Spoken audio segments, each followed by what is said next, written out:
प्रथम भगति संतन करि संगा, दूसरी रति मम कथा प्रसंगा।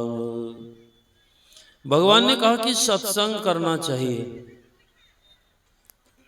लेकिन कोई कहे हम सत्संग क्यों करें, सत्संग से हमारा क्या काम बनेगा, और जीवन में यदि सत्संग नहीं होगा तो क्या होगा। जीवन में सत्संग नहीं तो खोटा संग होगा, और खोटा संग होगा तो उससे क्या होगा। भारत विश्व गुरु क्यों कहलाता था। विश्व के सभी देशों से छात्र भारत में विद्या अध्ययन गुरुकुल के माध्यम से करने आते थे। गुरुकुल केवल भारत में ही थे, दुनिया में शिक्षा का कोई केंद्र था भारत था, और इसीलिए उसका नाम विश्व गुरु हुआ। एक बख्तियार खिलजी नाम का शासक हुआ, उसको रोग ने घेरा, हकीमों ने बड़े बड़े इलाज किए, कोई इलाज काम नहीं करता था। लोगों ने सलाह दी भारत से यदि कोई वैद्य आचार आए तो आपके रोग को ठीक कर सकते हैं, नहीं माना। फिर लोगों ने सलाह दी और इसका रोग बढ़ता चला गया, अंतिम में इसको मानना पड़ा, और नालंदा विश्वविद्यालय से वह आचार्य उसको दवाई देने के लिए गए। उसने शर्त रख दी, ये तो काफिर है, इसके हाथ का छुआ हुआ तो मैं नहीं लूंगा। लेकिन आचार्य कैसे थे, उन्होंने कहा ठीक है, आप केवल कुरान पढ़ना। बस आचार्य को जो करना था, और वह बख्तियार खिलजी कुरान पढ़ने लगा। जब कुछ दिन पढ़ा उसका स्वास्थ्य ठीक हो गया। उसके मन में एक प्रश्न आ गया कि भारत में कैसे आचार्य वैद्य हैं जिन्होंने बिना दवाई के मुझे ठीक कर दिया। उसके मन में ये प्रसन्नता नहीं हुई कि अच्छा हुआ कोई आकर के मेरे ऊपर उपकार किया और मैं ठीक हो गया। यही खोटा संग है। उसको इस बात से दुख हुआ कि मेरे यहाँ ऐसा वैद्य कोई नहीं है, और भारत में ऐसा वैद्य है जिसको बुलाकर मुझे छोटा बनना पड़ा, उसके द्वारा मैं ठीक हुआ, और इसीलिए सेना लेकर वहां से चला। उसके पास ये समझ नहीं थी मुझको क्या करना चाहिए, सेना लेकर चला और विश्वविद्यालय नालंदा पर चढ़ाई कर दी। और जिन्होंने देखा होगा उसका एक मुख्य दरवाजा है, वो तो इमारत दब गई थी, अंग्रेजों ने निकाली है। एक डायरी मिली, और डायरी में चीन का एक विद्यार्थी, वो उसी विद्यालय में पढ़ता था और फिर उसी में आचार्य के पद पर भी रहा। डायरी में जैसा लोगों की भावना होती है, जो उनके जीवन में बीता है उसको लिखते हैं, और वह डायरी अंग्रेजों को मिल गई। मिली तो बहुत दिन बाद उन्होंने डायरी को पढ़ा और समझा कि भारत में कोई ऐसी जगह है। जगह को खोजते खोजते उन्होंने ढूंढ लिया, और अभी केवल 1 किलोमीटर उसको खोद करके निकाला है।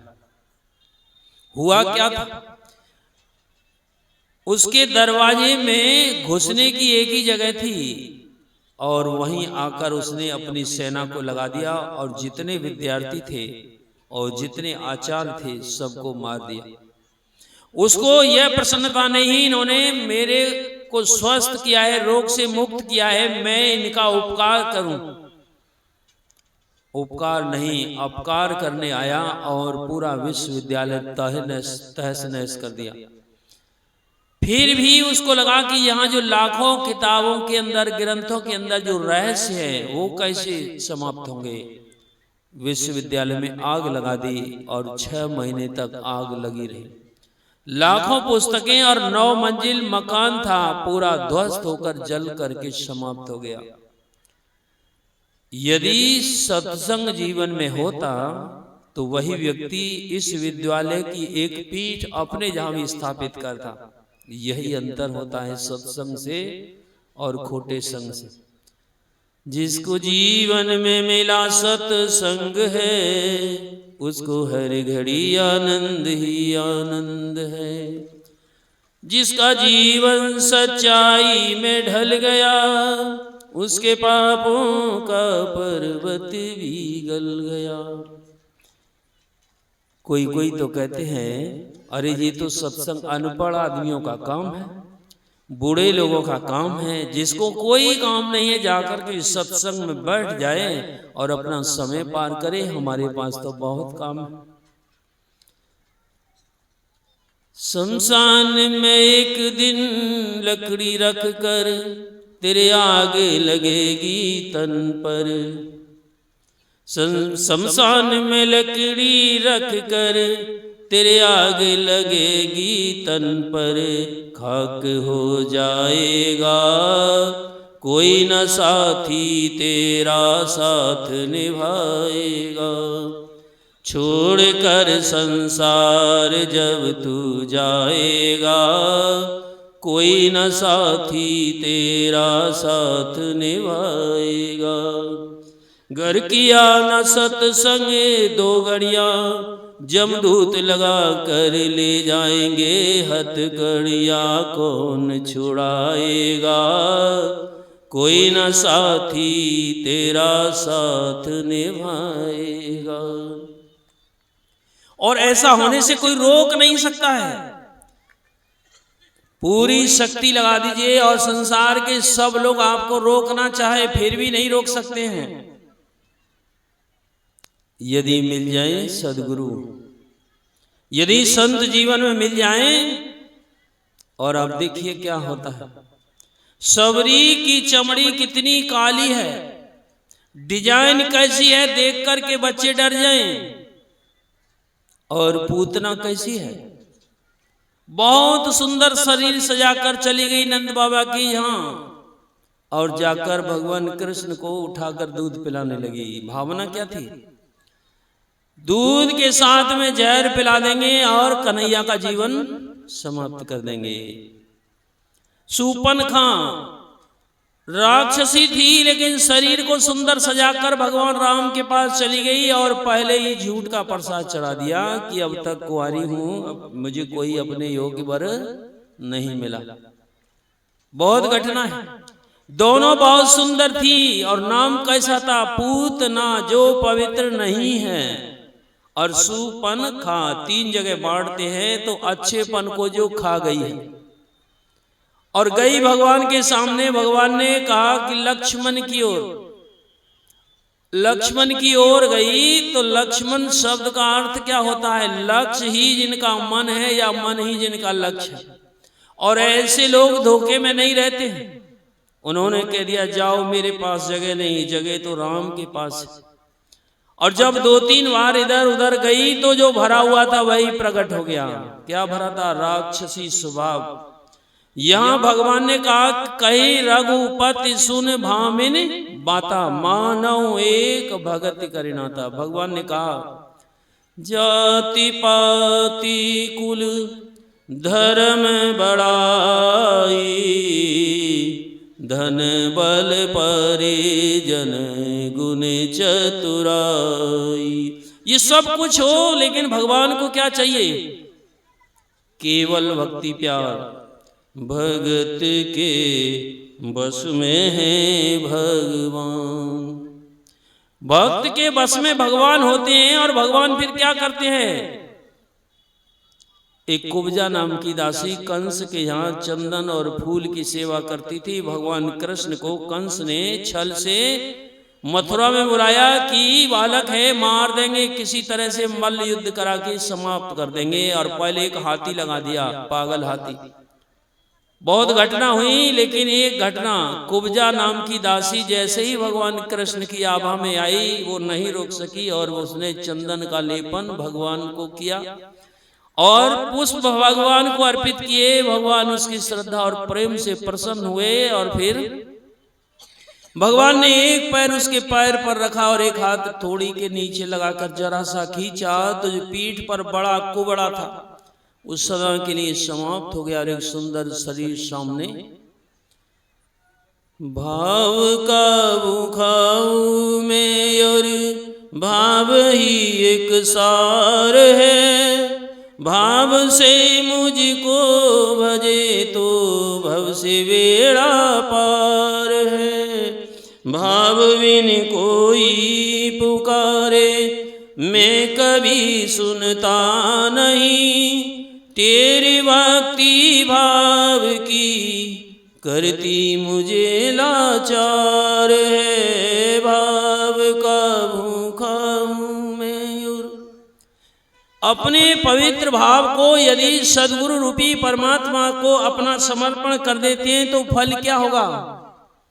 पायो जी मैंने नाम रतन धन पायो, पायो जी मैंने नाम रतन धन पायो। वस्तु अमोलक दी मेरे सतगुरु, वस्तु अमोलक दी मेरे सतगुरु। कृपा करे अपनायो, पायो जी मैंने नाम रतन धन पायो। भागी बड़े सतगुरु में पायो, मन की दुविधा दूरी न साई। मन में क्या दुविधा थी? जन्म जन्म के बंधन काटे, 84 लख त्रास मिटाई। आवागमन से जीव को मुक्ति हो जाती है। तज जोग पावक दे हरिपद लीन भई, जहाँ से दोबारा आना नहीं होता है। समय पर विश्राम, लेकिन 2 मिनट के लिए।